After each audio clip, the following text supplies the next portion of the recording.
Por eso en la iglesia hay cultos de evangelismo. ¿Para qué? Para dar el evangelio. En la iglesia hay cultos de enseñanza. ¿Para qué? Para pulir a los santos, para perfeccionar a los santos, para mostrarle a los santos que en virtud de lo que ellos son y de lo que ellos tienen deben dejar las cosas que riñen contra la vida cristiana. Pero esas son enseñanzas para cristianos, para los santos. ¿Y esas enseñanzas dónde están? En las epístolas. Usted no las encuentra en los hechos ni en los evangelios menos. Ana, le quiero una pregunta. Yo creo que todos hemos tenido experiencia de que muchas veces llega a una congregación donde son congregaciones antiguas, pero uno nota que hay más gente que no ha creído en Dios, que no se han arrepentido, que se han arrepentido. En una palabra encuentra uno mucha vanidad y mucha no. ¿Cuál sería en ese sentido la mejor forma de enfocar? Porque muchas veces uno recibe congregaciones donde el número es bastante, pero uno principia a escudriñar por qué están ahí y encuentra que no son atraídos por el evangelio, no por una cantidad de cosas ajenas al evangelio. Bueno, lo primero que tiene que hacer un pastor cuando llega a una congregación es ganarse la congregación. Y para eso tiene que darle pan, no palo. Porque las ovejas, aunque tienen amortiguador, también les duele el palo. Las ovejas a veces aguantan, porque tienen amortiguador y se aguantan cientos pastores garroteros. Pero ellas, aunque tienen amortiguador, les duele. Entonces, un pastor lo primero que tiene que hacer es ganarse la congregación. ¿Y cómo se la gana? Pues déles pan. Déles a Cristo, déles lo bueno.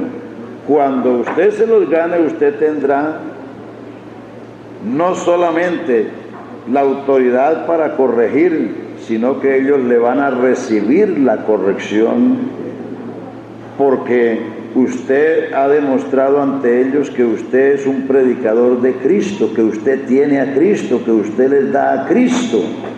Pero si usted llega garroteando las ovejas, ellas se le esparcen, ellas se le van. Porque nadie va a ir a una parte voluntariamente para que le den palo, ¿no? Pues ni los hijos sobre los cuales uno tiene derecho. Si el padre se excede, los hijos se le van de la casa o se le envalentonan. Entonces,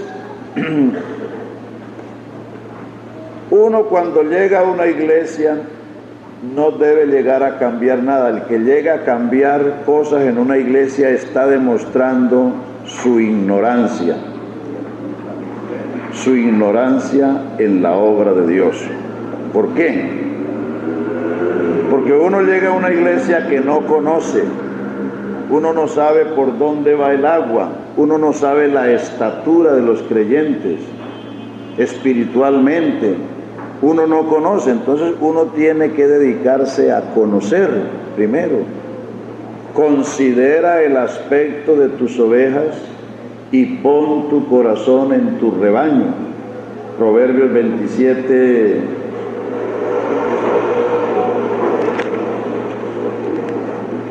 ...23... Considera, sé diligente. Para uno tratar las ovejas tiene que conocerlas. ¿Cómo les va usted a dar pasto o pan si usted no sabe la estatura, la medida de ellas? Al cordero hay que darle leche, porque el cordero no come pasto, pero a la oveja no se le puede dar leche porque ella quiere es pasto. ¿Cómo hace un pastor para ser buen pastor? Primero tiene que dedicarse a conocer su rebaño. Y mientras que los conoce, pues dele pan, que el pan le gusta a todos. Y si el pan es bueno, donde quiera que hay pan, allí va la gente. Así como en un restaurante donde hay bastante gente es porque la comida es buena. Así también en una iglesia donde hay buen pan, la gente va. La gente va donde hay buen pan. La gente va donde los tratan bien. O usted va a un almacén donde pregunta cuánto vale esta camisa y la muchacha le responde con escopeta. ¿Te vuelve? No. Usted va a un restaurante donde le dicen ¿qué quiere? No. Si a uno le dicen, uno se para y se va porque hay mucho donde ir a comer. Entonces la gente va donde los tratan bien y donde les dan lo que necesitan, lo que anhelan, lo que buscan. Entonces el pastor necesita dedicarse a conocer su congregación.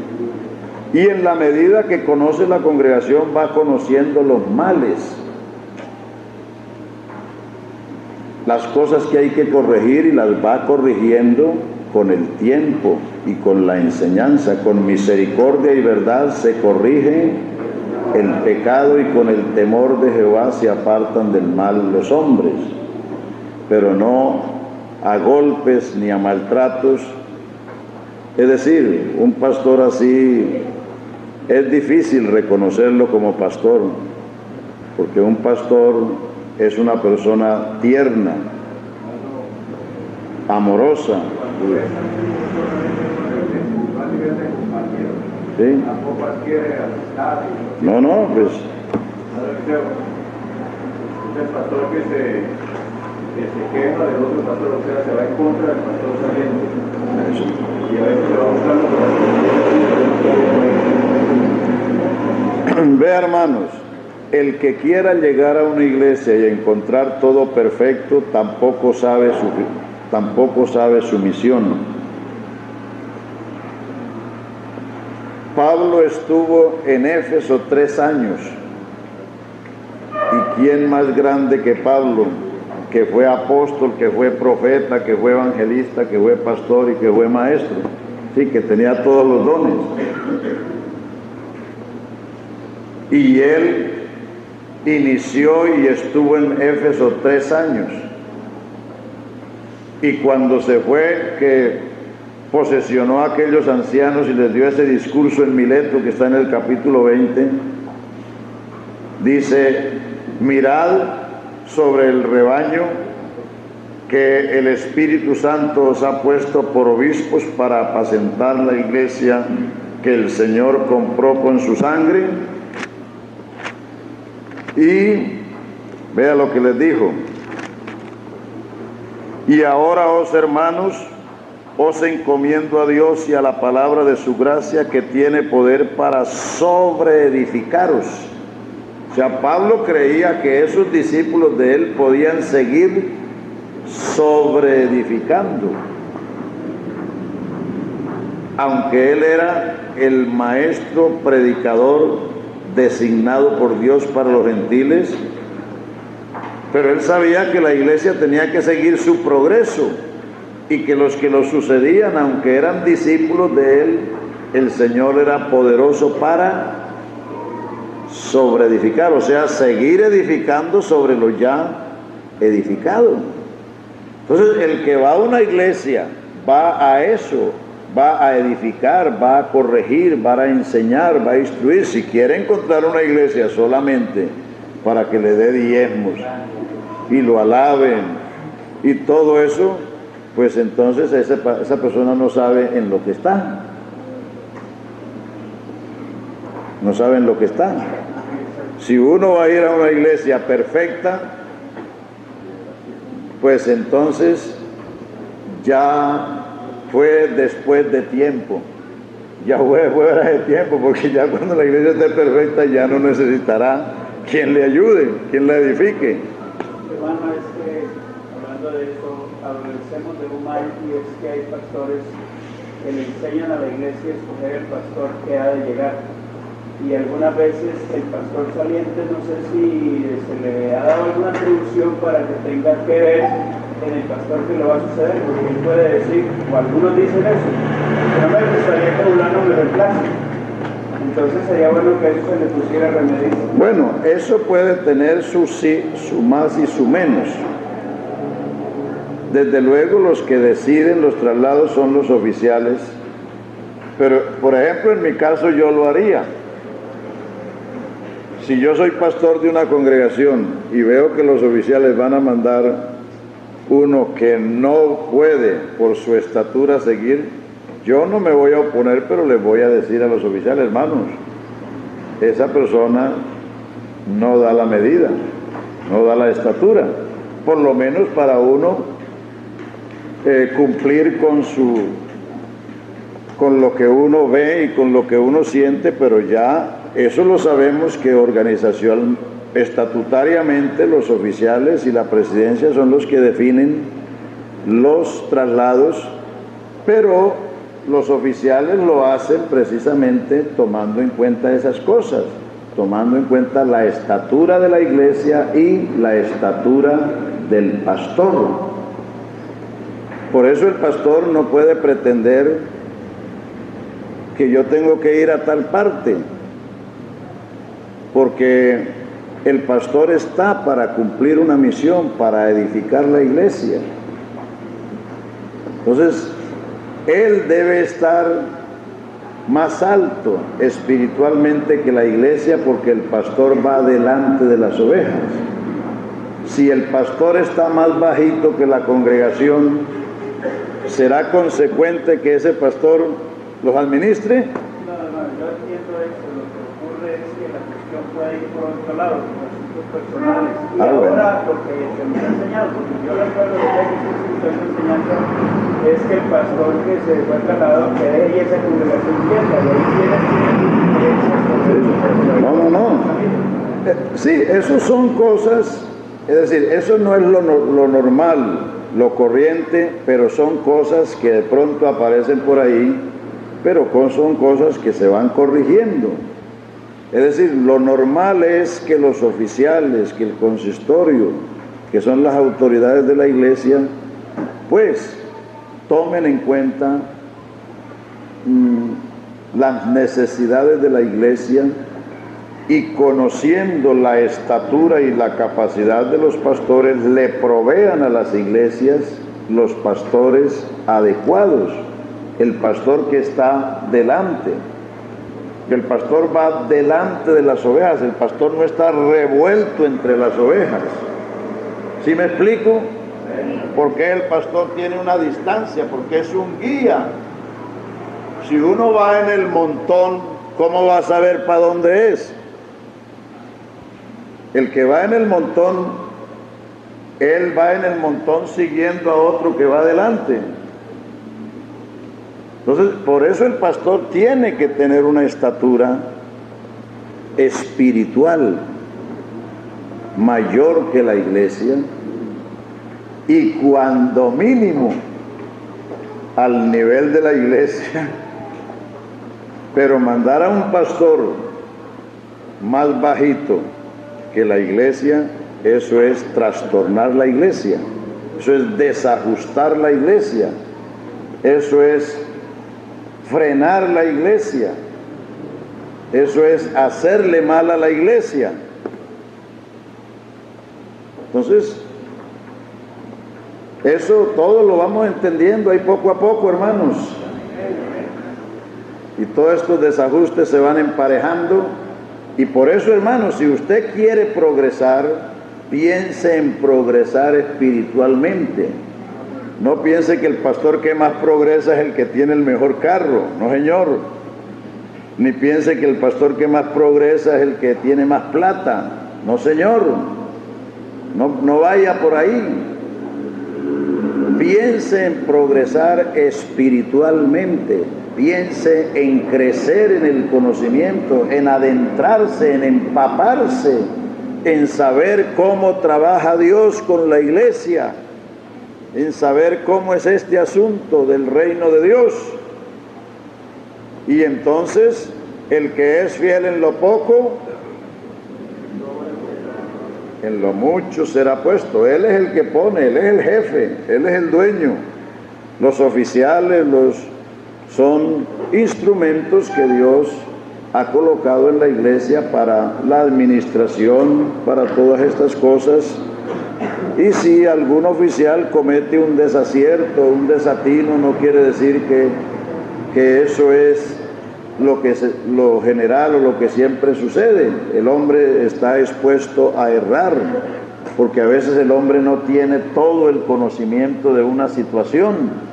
A veces él ha visto que la situación es de una manera y no ha alcanzado a ver todo, y se puede cometer un desacierto, pero eso no quiere decir que ese es lo que... Es decir, que esa es la manera general de hacer las cosas, no. De modo, hermanos, que preocupémonos, hermanos. Si Pablo dijo no que ya lo haya alcanzado todo, ni que ya sea perfecto, ¿qué vamos a decir nosotros? Hermanos, si Pablo dijo eso cuando era preso en Roma, cuando escribió la carta a los filipenses, no que yo sea perfecto ni que lo haya alcanzado todo, sino que dejando lo que está atrás, me extiendo a lo que está delante, al premio de la soberana vocación de Dios que es en Cristo. Gracias, hermano.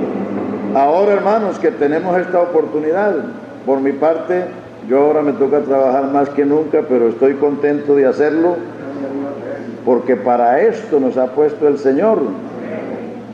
Y yo no escatimo tiempo para ir donde me toque ir, porque yo sé que este es el trabajo, que este es el propósito de Dios, que crezcamos en la fe, que crezcamos en la gracia, que crezcamos en el conocimiento, es decir, que podamos llevar a la iglesia a la meta gloriosa que Dios nos ha propuesto en Cristo Jesús.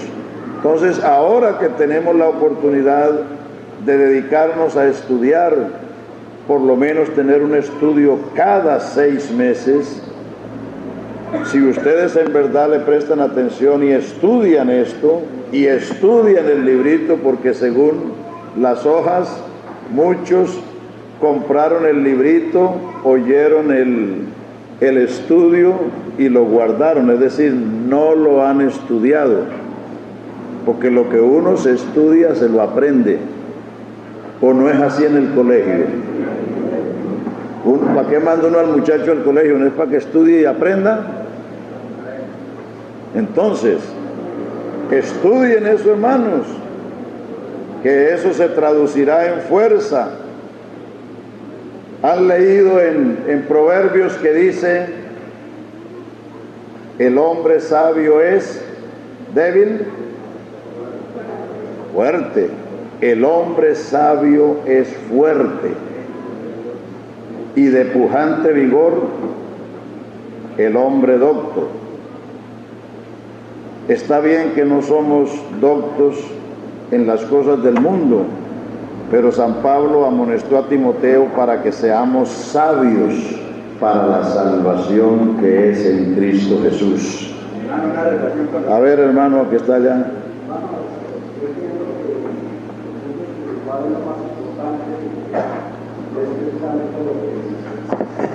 Más adelante en la predicación del Espíritu Santo, yo digo a ustedes que piensan con respecto a lo que el pastor, nosotros como pastores debemos aprender en otra clase, en otro ramo, que también tiene que ver con la predicación, que es el lenguaje, que es ¿qué piensa usted? Porque es que algunos piensan que no está mal que el pastor se preocupe por saber escribir o por saber expresarse, o cuestiones de la administración, cuestiones de libros en la iglesia, que ya se refiere administrativamente. Todo eso eso es necesario.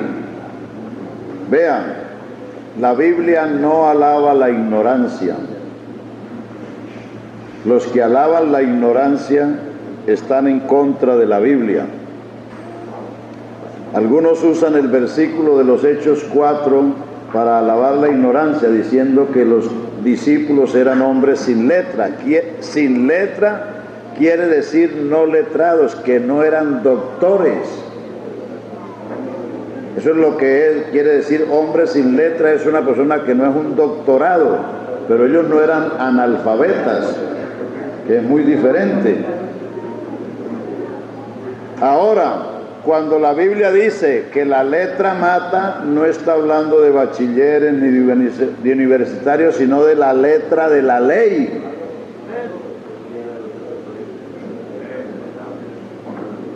La letra mata porque la ley es el ministerio de muerte escrito en piedra. La letra que mata es la de la ley y el espíritu es el que vivifica. Un pastor debe sobre todo tratar de aprender el uso de las palabras, porque nuestro trabajo es de palabras. Predicar y enseñar no es hablar. Nuestro trabajo es cuestión de palabras. Es cuestión de palabras. Las palabras quieren decir lo que dicen y dicen lo que quieren decir. Si uno dice una palabra mal dicha, está distorsionando. Como les dije ayer, hay quienes citan la promesa de Mateo 28:20. He aquí yo estaré con vosotros todos los días hasta el fin. Están distorsionando la promesa del Señor. Porque la Biblia no dice así, sino dice, he aquí yo estoy con vosotros. Y de estoy a estaré hay una diferencia enorme. Entonces, hermanos, uno debe, antes de pararse a citar Biblia, leer la Biblia.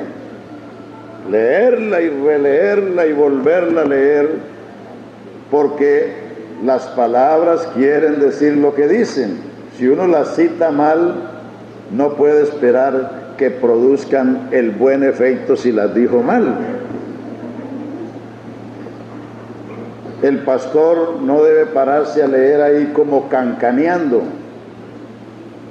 Si uno no tiene buena capacidad para la lectura, pues debe leerse 2 o 3 o 10 veces primero lo que va a leer en público. Si le cuesta trabajo leer, y si ya los ojos no le sirven, no esté así, compre gafas. Porque hay algunos que están allá en el púlpito así.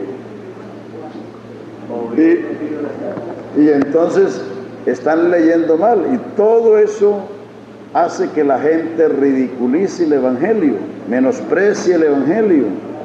Porque la persona no se comporta a la altura de su misión, es decir, no honra su ministerio, no procura hacer las cosas bien. Esto no se puede hacer de cualquier manera.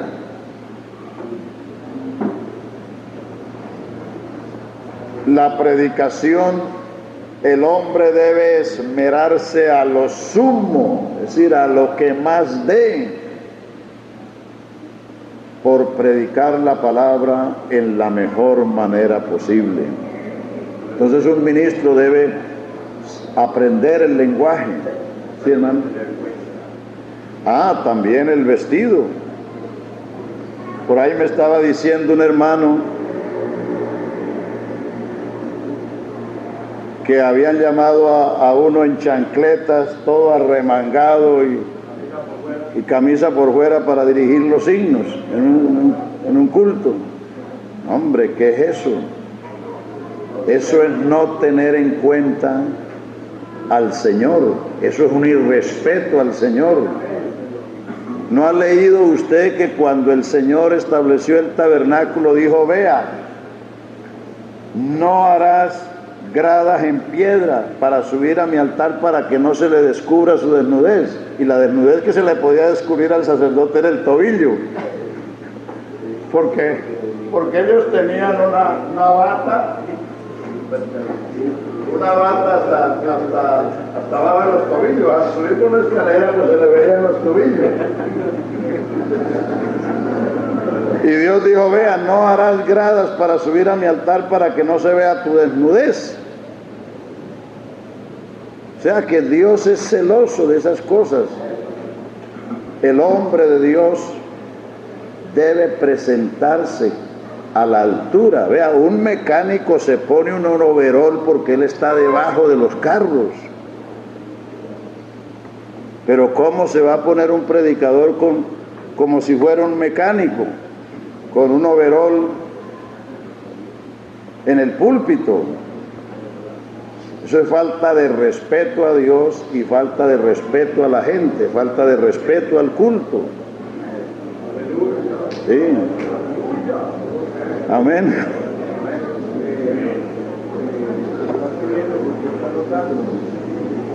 Sin embargo, existe un tremendo problema que yo he descubierto próximamente en esta zona del Magdalena Medio. Ajá. Hay algunos sitios donde los cultos tratados el alma, los que predican ni usan corbata ni camisas de máscara. Es una cosa. Bueno, ya eso sería un caso aparte. Ya eso serían casos de fuerza mayor, pero si una persona no puede usar corbata por no ir a ofender a un determinado grupo, pero debe presentarse con una camisa limpia y arreglado. A mi juicio, en estas alturas, digamos a nivel que está Colombia y el mundo, nadie se molesta por ver a alguien bien vestido. Sí, claro. Bueno, no, lo que pasa es que hay personas, vea hermano, lo que pasa es que hay sectores donde la gente es alérgica a la corbata. Vea, uno no se pone esto sino por estar bien vestido, pero esto cansa. Yo cuando estoy en tierra caliente y no estoy predicando, yo me quito la corbata, porque eso cansa. Uno en Bogotá se cansa todo el día, todos los días con ese saco encima, porque eso cansa. Pero uno se pone las cosas porque la gente a que uno atiende, debe uno atenderla en la mejor manera posible.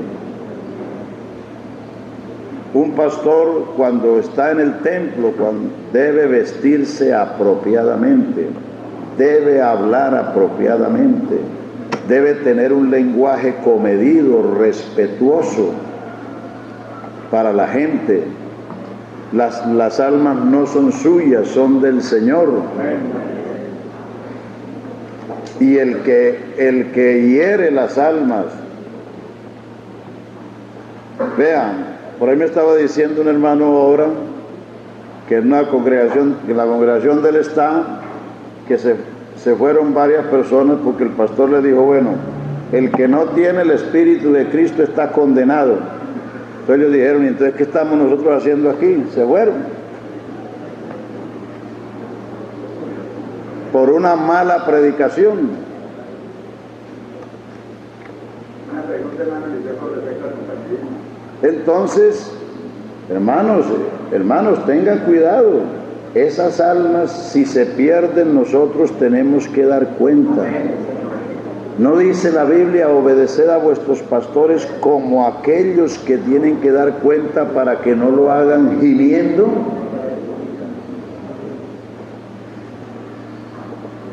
Si en el día final esas personas que usted ha maltratado o que usted les ha predicado mal por obstinarse en un concepto propio, están perdidas, ¿estarás con grande alegría aquel día?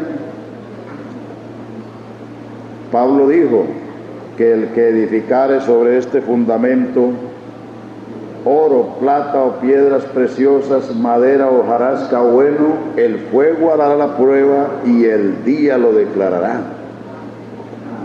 Si la obra permaneciese, recibirá recompensa, y si no, él será salvo así como por fuego. Ojalá que no vayamos a salir como la persona que sale del incendio solamente salvando el pellejo, porque eso es lo que se está diciendo ahí. El día y el fuego hará la prueba. Si la obra que hizo permanece, habrá recompensa, y si no, él se salvará así como por fuego, así como el que sale del incendio solamente con el cuero.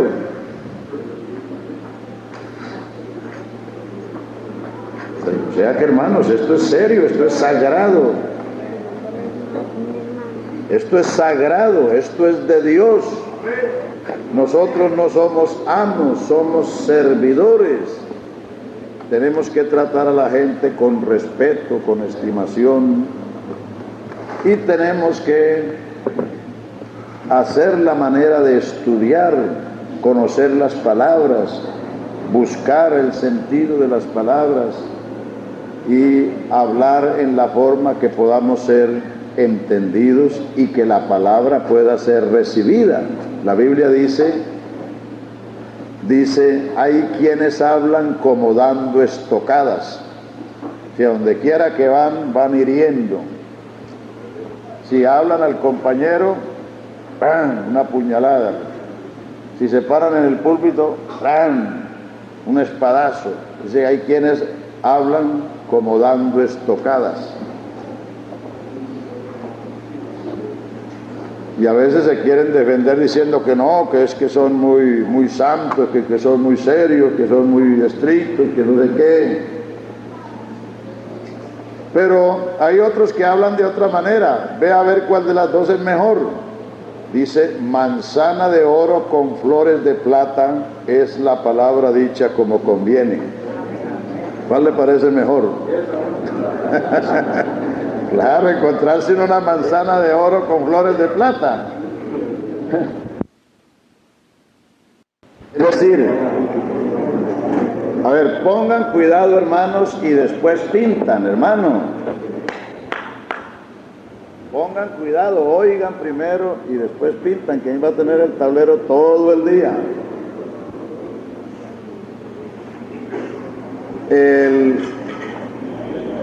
El que enseña como el que predica tiene que partir de un punto y llegar a otro. La Biblia dice que a Dios le agradó salvar a los creyentes por la locura de la predicación, pero no por una predicación loca, que es muy diferente. Es una predicación que no tiene pies ni cabeza, que no tiene comienzo ni fin, es decir, que no tiene orden. Entonces, leyendo la palabra y estudiando la palabra, aprendemos a predicar y aprendemos a enseñar. Porque los escritores arrancaron de un punto y terminan en un punto, en una meta. Entonces, eso debemos aprenderlo nosotros. Uno no debe coger un versículo y darle para allá, estirarlo como un acordeón, dele para allá y dele para acá y no llegar a ninguna parte. Entonces, para eso está esta figura. Romanos comienza en Dios, el Evangelio de Dios, Romanos 1. Entonces, ahí va descendiendo eso al mundo de los hombres. El mundo era una provincia de pecadores. Escuche, hermano, escuche. Un mundo de pecadores, un campo rebelde, un cementerio universal, porque por cuanto todos pecaron, todos mortales. Entonces vea, Dios viene a este mundo de pecadores y aquí juzga a los pecadores, como hemos leído. en el capítulo 2 y en el capítulo 3, el juicio de Dios contra el pecado. El resultado es la muerte, la condenación. Entonces luego con la justificación se comienza a ascender, gloria a Dios, a ascender, y en Romanos 8 tenemos al hombre en Cristo, viviendo en el Espíritu, andando en el Espíritu, libre de condenación, libre de la ley del pecado y de la muerte, con la esperanza de la venida de Cristo para ser transformado en la semejanza de Él. O sea que el Evangelio nos eleva, nos asciende. Y entonces eso es una forma que debemos tener en cuenta para predicar. Si usted comienza aquí con el mundo de pecadores para tratar de subir al hombre a Dios, jamás lo podrá hacer. Eso es lo que ha hecho la religión por todos los siglos. Usted ve en la Biblia que hay varios descensos y ascensos. Por ejemplo, en Filipenses, haya en vosotros el sentir que hubo también en Cristo, el cual siendo en forma de Dios, no tuvo por usurpación ser igual a Dios, sino que se anonadó, se hizo semejante a los hombres, hallado la condición de hombre, se hizo siervo y se humilló hasta la muerte de cruz. Ahí tiene el descenso. Y luego dice, por lo cual le ensalzó a lo sumo y le dio un nombre que es sobre todo nombre, para que en el nombre de Jesús se doble toda rodilla. En Efesios 4, donde habla del ministerio, el que subió por encima de todos los cielos, ¿quién es? Sino el que había descendido a las partes más bajas de la tierra, él mismo que subió por encima de todos los cielos para llenarlo todo. Entonces, en Romanos tenemos eso. El Evangelio es la provisión de Dios viniendo al mundo, encontrando al hombre pecador, condenado, mortal, perdido, sin Dios, sin esperanza, y mediante lo que hemos leído de Romanos 3:21 en adelante, justificado, reconciliado, santificado, libertado del pecado, de la ley, de la condenación de la ley del pecado, el hombre va ascendiendo, y el hombre cristiano está en ese nivel.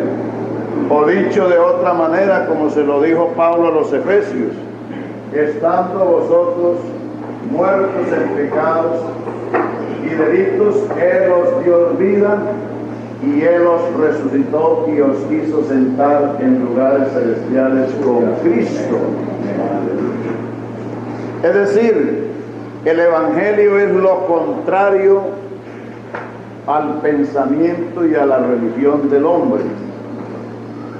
El hombre a lo largo de todas las edades se ha puesto a hacer escaleras desde el mundo para alcanzar a Dios. Los rezos, las ceremonias, las penitencias, los monasterios, los santuarios, todo lo que el hombre ha hecho es tratar de tender un puente entre el mundo pecador y el Dios santo. Ese es el pensamiento del hombre, esa es la religión humana. Pero el pensamiento de Dios es todo lo contrario. El Hijo del Hombre vino a buscar y a salvar lo que se había perdido. Aleluya. Estando nosotros muertos en delitos y pecados, Él os dio vida y os resucitó y os hizo sentar en lugares celestiales con Cristo. La lucha de un cristiano no es alcanzar un lugar porque ya lo tiene. La lucha de un cristiano es mantenerse en el lugar que Dios lo ha puesto al salvarnos. Cuando Él nos salvó, nos levantó y nos sentó en lugares celestiales con Cristo. Entonces la batalla de un cristiano es mantenerse en esa posesión. Por eso habla de guardados en la fe, preservados en el amor, mantener firme la profesión de vuestra fe. Es decir, quedarse uno en el sitio donde el Señor lo colocó, si es que el Señor lo salvó. Y si es que la persona no ha sido salva, sino que está bregando a ver si se salva, pues hay que predicarle a Cristo para que experimente esa obra.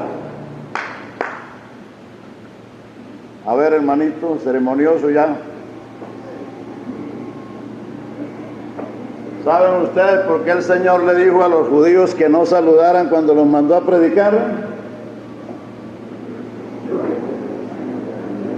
Que les dijo que cuando fueran no entraran por el camino de los gentiles ni en la casa de los samaritanos, y si alguno encontraban por el camino no los saludaran. ¿Sabe por qué? Porque eran tan ceremoniosos que se hubieran gastado el tiempo saludando. Así hay unos que llegan tarde y después se ponen a hacer la ceremonia de saludar.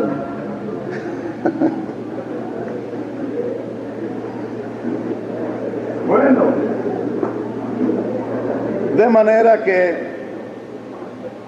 de manera, hermanos, que tenga usted en cuenta eso,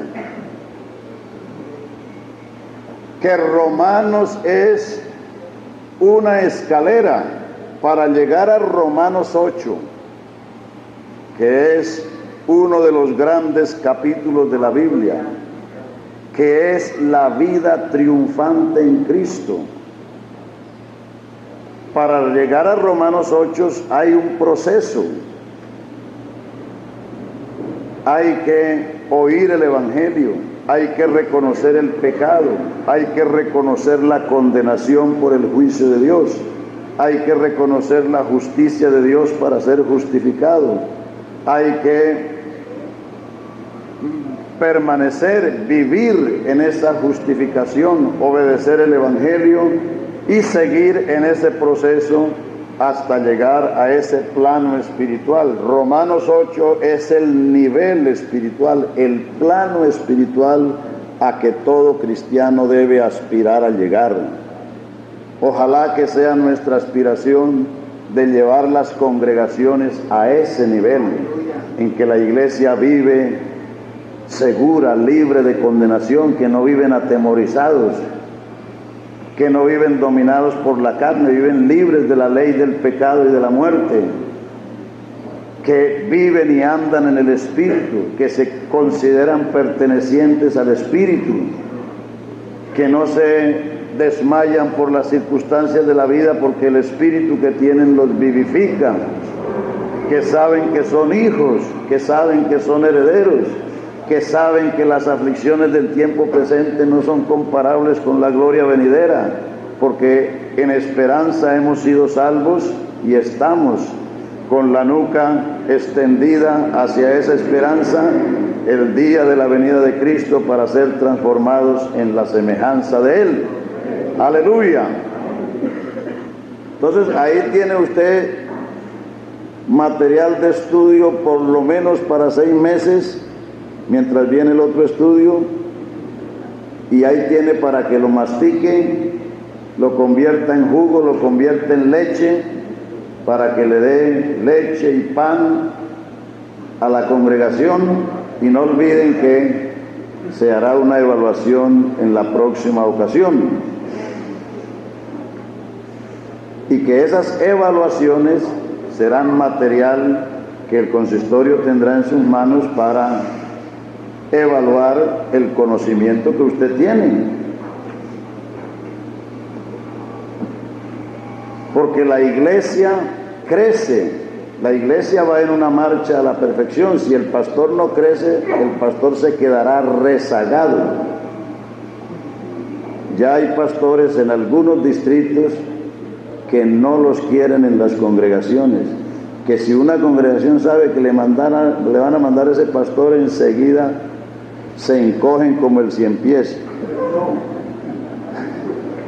Dice, para acá no nos manden ese Señor. Entonces, uno no puede seguir de esa manera, hermanos.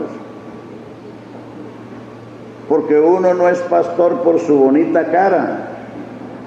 Uno es ministro por el don de la gracia de Dios. Y es pastor porque Dios tiene una iglesia para perfeccionar. Y si usted no se pone a la altura de ese llamamiento, pues otro tendrá que reemplazarlo, porque Dios tiene que cumplir su plan y su propósito. Si uno se convierte en un obstáculo, el Señor es capaz de ponerlo a un lado. Porque Dios tiene un plan, Dios tiene un propósito y Él no lo va a cambiar por nadie. Si uno es un instrumento en sus manos, Él lo honrará, porque Él dijo, yo honro a los que me honran. Pero Él dijo, los que me tienen en poco serán viles o son viles. Sí, los que no les importa, que lo mismo les da caer que quedar colgando. Entonces, los que tratan la iglesia del Señor como si fuera la finca de ellos. No, uno es un sirviente de Dios y de la iglesia. Y Dios tiene ese plan. Y nosotros tenemos que compenetrarnos, adentrarnos, empaparnos, saber en lo que estamos para poder darle a la iglesia lo que Dios quiere. Amén. Gloria a Dios. Bueno, los capítulos que siguen en Romanos 9, 10 y 11 es un tema aparte. Es el trato de Dios con Israel. Escuchen eso bien. Romanos 9, 10 y 11 es un tema aparte, es el trato de Dios con Israel, su elección, su tropiezo y su restauración. Cuando usted lea esos 3 capítulos, para entender, léalos todos 3. Porque muchos de los problemas doctrinales y las confusiones es porque las personas leen un versículo o 2 versículos y no leen más. Romanos 8 es el plan de la salvación. Para uno entender ese plan tiene que leerse o estudiarse todos los 8 capítulos, porque si no, no lo entiende. Allá en Argentina estaba comentándole a unos hermanos pues esa necesidad de estudiar la Biblia, no a pellizcos como hacen algunos aquí y allí. Entonces una muchacha me contó una anécdota bastante diciente, pero risible, pero diciente. Me dice, bueno, ¿sabe lo que pasó? Que una familia de la cual 2 hermanos se habían ido a trabajar a un sitio distante.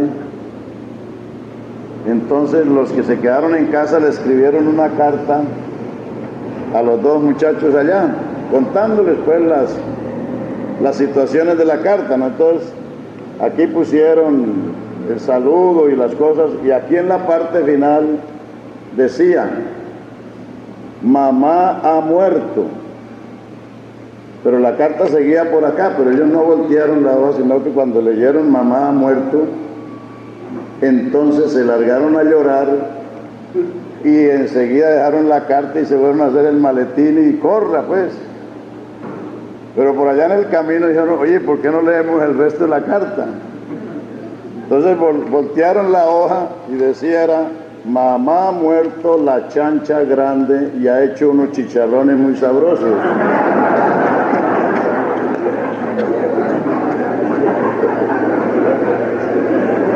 O sea que ellos se habían perdido la llorada y la caminada.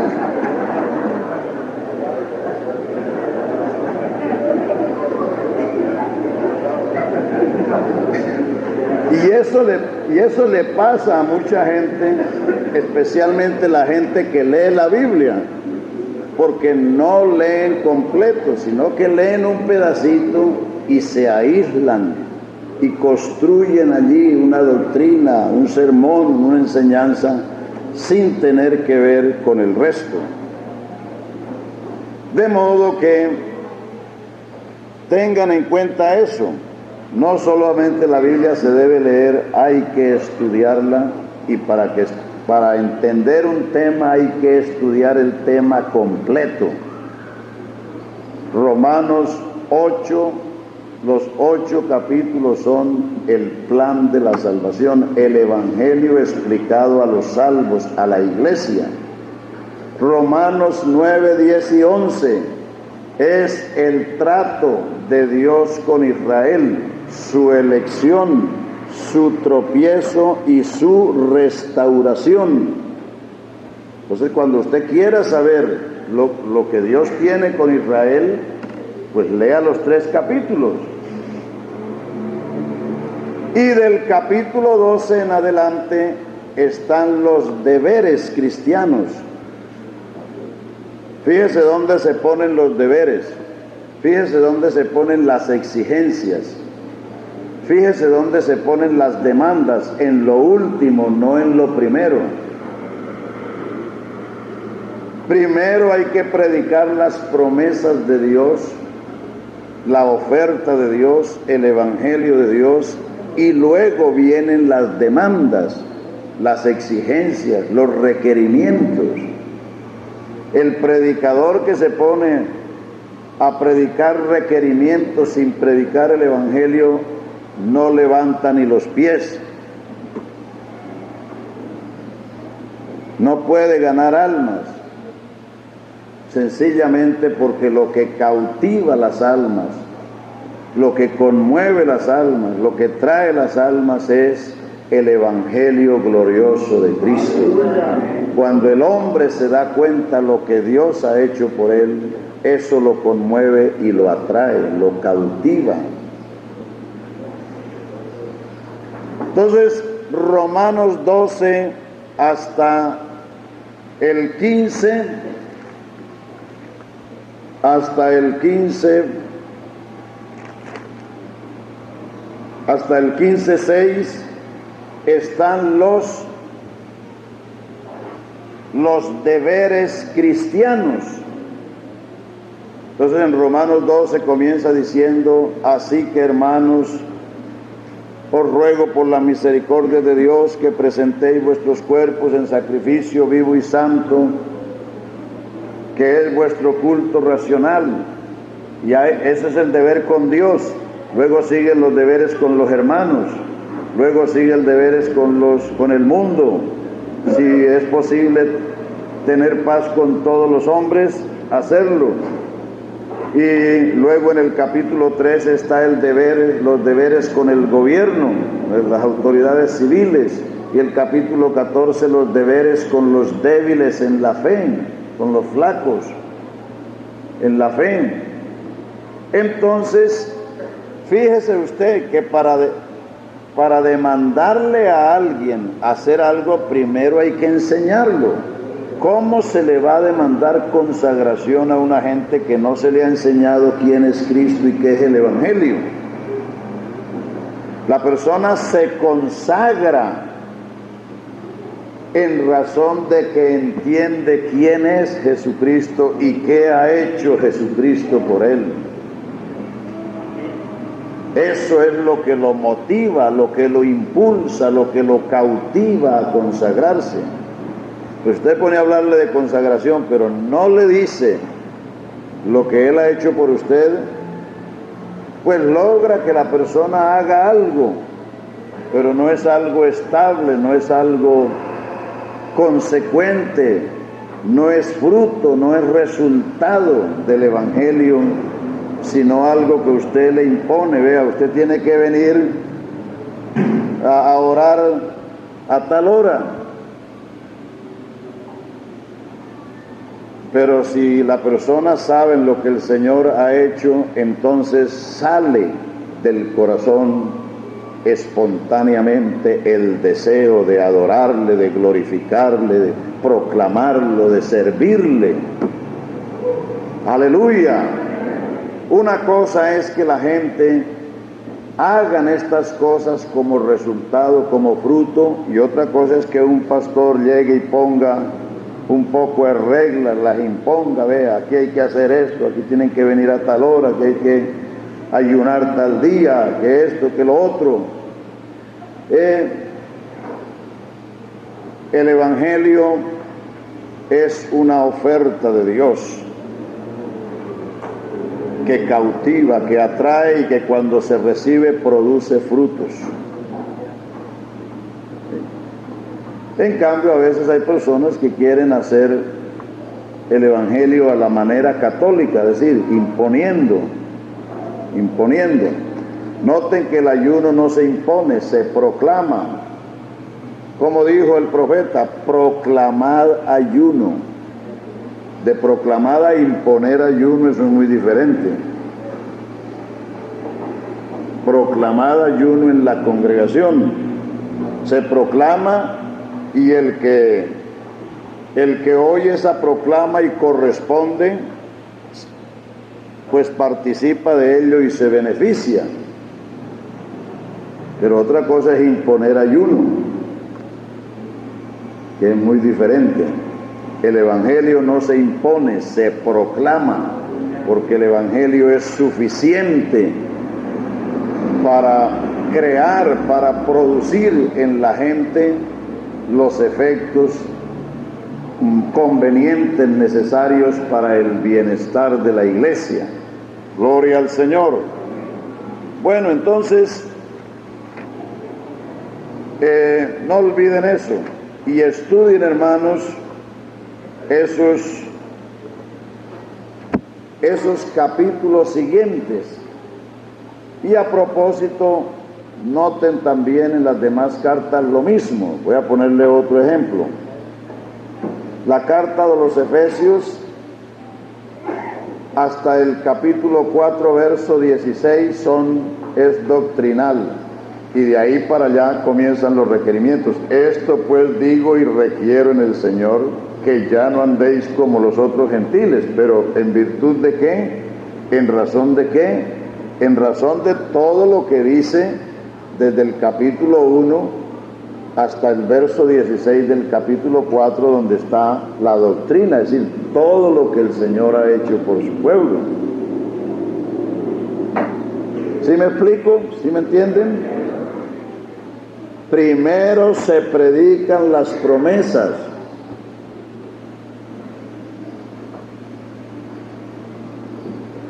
Allá cuando estaba en Medellín tuve una experiencia con un pastor, por cierto, antiguo, ordenado, que vino del Valle.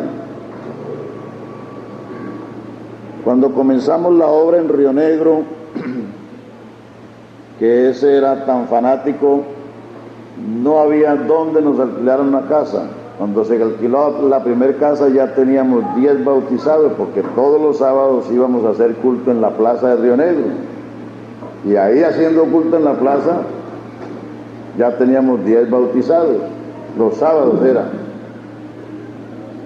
Bueno, el que comenzó la obra en Río Negro fue el hermano Fabio, un joven que se inició en la obra y eso iba viento en popa. Sumándose gente, pero después había un pastor por allá en el valle que estaba sin iglesia y era un veterano y tenía tantos años, y bueno, y uno por esas cosas de colaborar y de ayudar a los que no están tan bien. Entonces a este hermano joven que estaba allí lo pasamos a otro sitio y le dimos el lugar al veterano. Y cuando el veterano llegó, eso fue como si hubieran cerrado la puerta y le hubieran echado llave. Ni uno más se convertía. Entonces los hermanos mismos de la iglesia decían, bueno, ¿y qué está pasando aquí? ¿Qué pasó aquí? Se iban a Medellín a decirme, hermanos, desde que este hermano llegó, ni un alma se entrega, ni una persona se convierte. Entonces yo le pregunté, hermanos, ¿y qué predica él? Dijo, él predica arrepentimiento en todos los cultos. Yo le dije, ¿y cómo lo predica? O sea, él predicaba el arrepentimiento sin el Evangelio. ¿Qué se le va a arrepentir la gente a alguien así? Es que el Evangelio es la vida, es la salvación, es el poder, es la gracia, es la gloria. A cualquier borracho, católico, que haya quien sea que le diga que deje lo que está haciendo, él no lo deja, sino que se envalentona. ¿Usted por qué me viene a juzgar la religión mía? Pero si uno le da el Evangelio, la gente ve que el Evangelio es más glorioso que todo lo que ellos han visto y oído. Y tira sus cosas y abraza el Evangelio. Pero el que predique el Evangelio, el que predique el arrepentimiento sin el Evangelio, no levantará ni los pies. Ojalá que sea ordenado, que sea veterano, quien sea. Como dijo el Señor Jesús, arrepentíos y creed en el Evangelio. Sin el Evangelio no hay nada, hermanos. Y el Evangelio es Jesucristo en toda su inmensidad, su riqueza, su poder, su gracia, su gloria. Predicar el Evangelio es predicar al Señor Jesús. Y la santidad es fruto, es resultado. Por eso los que se ponen primero a predicar sobre zarcillos y coloretes y modas y todas esas cosas, muchas veces lo que se ganan es la burla de la gente. No es que nosotros no prediquemos eso, o no estemos de acuerdo con eso, es que eso no es lo primero. Tratar de quitarle a un pecador los pecados sin darle a Cristo es como tratar de quitarle las escamas al pez sin cogerlo. Cuando usted haga esto último, le resultará también lo primero. ¿Oyó? Cuando usted sea capaz de quitarle las escamas al pez antes de cogerlo, podrá quitarle el pecado a los hombres antes de darle a Cristo. Entonces ve a ver si puede. Ve a ver si puede. ¿Qué fue lo que Cristo mandó? Ir y predicar el Evangelio. Usted ven a los apóstoles en los discursos, vean los hechos, hay discursos que son mejores, ¿cómo es que se llama esto que usa el predicador? Mejores bosquejos. En los hechos están los mejores bosquejos de sermones. Ahí están los discursos de Pedro en el aposento alto, en el pórtico de Salomón, en la casa de Cornelio, el discurso de Esteban, el discurso de Pablo en Listra, el discurso de Pablo, bueno, en Éfeso, en fin. Póngale cuidado a ver cuándo en esos discursos los apóstoles estaban metiendo las arandelas. Póngale cuidado que ellos estaban predicando a Cristo. Pero cuando ya esa gente recibió a Cristo y fueron bautizados, entonces les escribió para que se quitaran las arandelas.